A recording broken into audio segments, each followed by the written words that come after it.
Hey there! Welcome to Aerogram. In this quick tutorial, we'll show you how to create and use templates to speed up your workflow.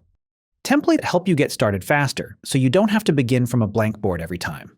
Let's start by creating your own template. You can turn any existing board into a template. Simply select the board you want to use, then click the drop-down menu on the top left corner. From there, choose Save as Template. Next, give your template a name, add a short description, and choose a cover image. You can upload your own, or use the default provided by the system. Once that's done, you'll be taken to a dedicated template editing board.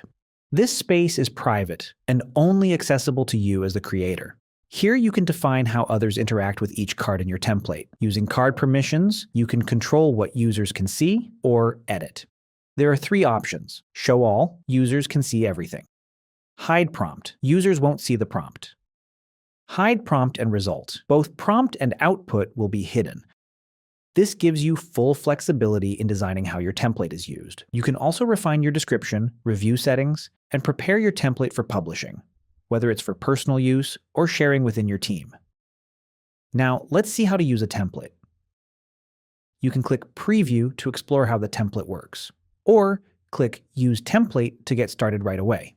Aerogram will automatically generate a new board based on that template, and you can immediately customize it to fit your needs. And that's how you create and use templates in Aerogram, making your workflow faster, more consistent, and easier to scale.